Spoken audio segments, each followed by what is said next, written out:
Darwin টেস্টে একদিন স্বপ্নের দিন, টাইগার পেস অ্যাটাকের দাপটে সিলগালা অস্ট্রেলিয়ার দম্ভের কফিন। শিকারীর কাজ শিকার করা, উইকেট পেয়েছেন আরো কত, হাসানের কাছে কোনোটাই নয় স্টিভ স্মিথের মতো।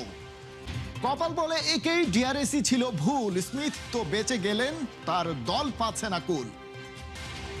ট্রান্সফার মার্কেটে এবার একটাই নাম, সাদা কালো সেই মোহামেডান, মুস্তাফা কামালের স্বপ্ন খেলা লেভেল অফ এশিয়ান। ডারউইনে টেস্ট ক্রিকেটে ফেরার উৎসবে জল ঢেলে দিয়েছে বাংলার পেস ব্যাটারি। স্বাগতিক অস্ট্রেলিয়ার দম্ভের মুখে ছাই ঘষে দিয়েছে হাসান তাসকিন এবাদতরা। প্রথম দিনে 200 রান পার করার আগেই অল আউট মাইটি অজিস। আবার দিনের শেষ সেশনে ব্যাটিংয়ে নেমে স্টার্ক কামিন্সদের ভালোভাবে সামলেছেন তামিম মুমিনুলের সাজানো টাইগার ব্যাটিং লাইন। দ্বিতীয় দিনে শুধু ধরে রাখা চাই এই মোমেন্টাম। হাসি, অ্যাগ্রেশন, প্রাপ্তি, এরপর আবার হাসি, ঠিক এভাবেই শেষ পেয়েছে ডারউইন টেস্টের প্রথম দিন। আর সেখানে এই ছবির মতোই জলজল করছে টাইগারদের পারফরম্যান্স শিট। কখনো বোলাররা, আবার কখনো স্পটলাইটে হাজির হয়েছেন ব্যাটিং ইউনিট। দিনের শুরু থেকে শুরু করা যাক। টানা 11 ওভার বোলিং করেও খুব একটা সুবিধা করতে পারছিল না বাংলাদেশ। আসলে উইকেটদের দেখাটাই মিলছিল না। কিন্তু 12তম ওভারে ওয়েদারেল্ট অফসাইডে খেলতে গিয়ে লিটনের হাতে ক্যাচ তুলে দিয়ে ফেরেন প্যাভিলিয়নে। উইকেট শিকারের পর তেমন সেলিব্রেট করার অভ্যেস নেই হাসান মাহমুদের। ব্যাটারের খারাপ লাগবে এই ভেবে, কিন্তু অস্ট্রেলিয়ার মাটিতে 23 বছর পর খেলতে নামা বাংলাদেশ দলের হয়ে উইকেটটা নিতে পারায় সেই হাসিটুকু ঠোঁটের কোণে ঠিকই লেগেছিল। মোর দ্যান বিউটি ট্রাভিস হেডের উইকেটটি ইনসাইড এজ হয়ে স্টাম্প ভেঙে গেছে অজি দানবের। উইকেটে থাকলে ভয়ঙ্কর হতে পারতেন সেই শঙ্কা ছিল, কিন্তু সেটা আর হাসান হতে দিলেন কই। লাইমলাইটে এবাদত চৌধুরী, মার্নাস লাবুসেনের উইকেট নিয়ে অজিদের কোমর ভেঙে দিয়েছেন the rocket from Sylhet soil. এরপর একটা ব্রেক নেওয়ার সুযোগ পেয়েছিল অজিরা, কিন্তু সেটাও বা কতক্ষণ। অস্ট্রেলিয়ার মাটিতে অজিদের পাতা ফাঁদে ওদেরকেই আটকে দিচ্ছিল পেসাররা। 22 নম্বর ওভারে তাসকিনের করা ওই ডেলিভারিতে যেভাবে ক্যামেরুন গ্রিন ফিরলেন, তাতে স্পষ্টই হচ্ছিল এই টেস্টের প্রথম ইনিংসটা যাচ্ছে বাংলাদেশের দখলে। দলের আসা যাওয়ার মিছিলে একাই সামাল দিচ্ছিলেন তিনি, কিন্তু নন স্ট্রাইকে গেলে হয়ে যাচ্ছিল সারে সর্বনাশ। কারণ স্মিথ ছাড়া আর কোনো স্বাগতিক ব্যাটার টাইগার বোলিং অ্যাটাকের বিরুদ্ধে দাঁড়াতে পারছিল না। অ্যালেক্স ক্যারি যেভাবে এবাদতের বলে বোল্ড হলেন, তাতে এই ইনিংসে আর সোজা হয়ে দাঁড়ানোর উপায় থাকলো না কামিন্সের ব্যাটিং ইউনিটের। 150 পার হতে না হতেই সেই জায়গায় তাসকিনের স্ট্রাইক। ওয়েবস্টারকে বোল্ড করে স্মিথকে একা করে দেন Taskin. Australian longer version legend স্মিথের 50টাই মাথা ব্যথার কারণ হয়ে ওঠে শান্তদের জন্য। ওর একটা ছোট্ট ভুলের ফায়দা নেওয়ার অপেক্ষায় ছিলেন, আর সেটা পেয়েও গেলেন। 51 নম্বর ওভারে শর্ট বলে ট্রাপে ফেলেন, আর সেটা চার্জ করতে গিয়ে লিটনের হাতে ক্যাচ তুলে বিদায় নেন স্টিভেন স্মিথ। নাথান লায়ন, হ্যাজেলউডরা ইনিংসটাকে আর ক্যারি করতে পারেনি। 198 রানে অল আউট মাইটি অস্ট্রেলিয়া। এরপর আসে বাংলাদেশের ব্যাটারদের সময়, দিতে হবে আগুনে পরীক্ষা। ট্রাভিস হেড, লাবুসানেরা যেখানে দাঁড়াতে পারেনি, সেখানেই ওদেরকে টিকে থাকতে হবে। আর সেই পরীক্ষায় লেটার মার্ক পেয়েই দিনের চেষ্টা করেছেন তানজিদ তামিমরা। সাদমান 20 রানে ফিরলেও তামিম মুমিনুল হাল ধরেছেন শক্ত হাতে। এক উইকেটে 96 রানে প্রথম দিন শেষ করেছে বাংলাদেশ। ডারউইন টেস্টে স্টিভেন স্মিথকে আউট করা স্পেশাল হাসান মাহমুদের কাছে জানিয়েছেন কিভাবে ফাঁদে ফেলেছেন তাকে। মাঠেই প্রশংসা কুড়িয়েছেন ট্রাভিস হেড আর লায়নদের। যে ও প্রেডিক্ট করতে পারতেছিল না, আমার ইনস্টিংক্ট কাজ করতেছিল যে ও কিছু একটা করতে যাবে, তো আমি বাউন্সার মারছিলাম, পরে মিস করছি।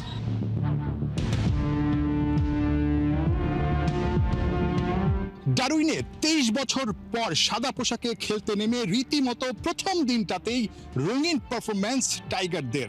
এক কথায় রূপকথার গল্প বললেও ভুল হবে না। আর সেই রূপকথার গল্পের নায়ক হাসান মাহমুদ। চারপাশে শুধুই হাসান মাহমুদের প্রশংসার স্তুতি।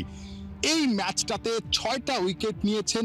অতীতে এত বছরের ক্রিকেট ইতিহাসে বাংলাদেশের কোনো ক্রিকেটার যখন কোনো ফরম্যাটেই 5 উইকেট শিকার করতে পারেনি, ঠিক সেই জায়গাটায় হাসান মাহমুদ তার ক্যারিয়ারের তৃতীয় ফাইফার তো নিয়েছেনই, একই সঙ্গে 6 উইকেট নিয়ে ক্যারিয়ার বেস্ট বোলিং করেছেন। স্টিভেন স্মিথ, ট্রাভিস হেড, বাঘা বাঘা সব ব্যাটসম্যানকে আউট করেছেন। ঠিক ওই জায়গা থেকে হাসান মাহমুদের কাছে প্রশ্ন ছিল, কোন উইকেটটা আসলে তার কাছে সবচাইতে বেশি স্পেশাল। আমার কাছে সবগুলা উইকেটই স্পেশাল, বিকজ 5টা না হলে তার 5 উইকেট হয় না। অবশ্যই স্মিথের উইকেটটা বলবো যে ও প্রেডিক্ট করতে পারতেছিল না। আসলে আমার ইনস্টিংক্ট কাজ করতেছিল যে ও কিছু একটা করতে যাবে, তো আমি বাউন্সার মারছিলাম, পরে মিস করছি। ম্যাচের মধ্যে ট্রাভিস হেড বলছিল গুড বোলিং এবং নেথান লায়নও বলতেছিল যে তোমার কয়টা ফাইফার হয়েছে, তো ওরা জাস্ট ম্যাচে কিছু কোয়েশ্চেন করছিল আমাকে। নাহিদ রানাকে মিস করবে বাংলাদেশের পেস ইউনিট, কিন্তু ডারউইনের টেস্ট পরীক্ষায় প্রথম দিনেই যে কঠিন এক প্রশ্ন হয়ে উঠবেন হাসান মাহমুদ, সেটা হয়তো অস্ট্রেলিয়ার ভাবনাতেও আসেনি। ঘরের মাঠে দম্ভে অন্ধ অস্ট্রেলিয়াকে চোখে সর্ষে ফুল দেখিয়েছেন হাসান, সাজিয়ে বসেছেন ইউনিক সব রেকর্ডের পসরা। আরও একবার টাইগার পেসার প্রমাণ করেছেন পুরো ক্রিকেট দুনিয়ায় সমীহ কিভাবে আদায় করে নিতে হয়। শুধু নামে বাংলাদেশি বলেই ক্রিকেট প্লেয়িং নেশনগুলোর কাছে পাত্তা পাওয়া যায় না, দাম দিতে চায় না কেউ। এই মায়া কান্না আর কতদিন? হাসান মাহমুদ এবার অস্ট্রেলিয়ায় গিয়ে আদায় করে নিলেন নিজের সুপার এক্সপোজার, আর তাতেই এই ২৬ বছর বয়সী পেসারের বন্দনা করতে যেন বাধ্য করলেন সবাইকে। বরাবরই হাওয়া বুঝে পাল তুলতে জানা হাসান মাহমুদ একজন ক্লাস পারফর্মার, তবে কাউন্টি ক্রিকেট থেকেই যেন নিজেকে করে তুলেছেন আরো বেশি শানিত। আর তাদেরই প্লেয়ার ন্যাশনাল ডিউটিতে কেমন করছে সেটাও নজর রেখেছে কেন্ট। তার career best bowling figure share করেছে নিজেদের সোশ্যাল হ্যান্ডেলে, সেই সাথে জানিয়েছে ওরাও আছে অপেক্ষায়। নেক্সট মান্থে এই দলটার সাথে জয়েন করার কথা টাইগার পেসারের। লঙ্কার premier league franchise Colombo caps তো অজিদের বিপক্ষে শিকার করা হাসানের ৬ উইকেটের ক্লিপই শেয়ার করেছে সোশ্যাল মিডিয়ায়। তারা লিখেছে, অস্ট্রেলিয়ার মতো কন্ডিশনে হাফ ডজন ব্রেক থ্রু, সে বল করতেই থাকলো, স্বাগতিক ব্যাটারদের ফেরত পাঠাতেই থাকলো। ক্যাপস কুইকার হিসেবে করেছেন সিরিয়াস কোয়ালিটির স্পেল। আর এই বন্দনা হবেই বা না কেন? রেকর্ড তো অনেকেই করে, আর অস্ট্রেলিয়ার মাটিতে নামলে তো রেকর্ড হওয়ারই কথা, কারণ সেখানে ম্যাচই বাংলাদেশ এর আগে খেলার সুযোগ পেয়েছে হাতে গোনা কয়েকবার। তবে হাসান মাহমুদের রেকর্ডের ধরনগুলোই প্রমাণ করছে কিভাবে পিওর ক্লাস মেইনটেইন করে ক্যারিয়ার জুড়েই বোলিংটা করে যাচ্ছেন এই ডানহাতি পেসার।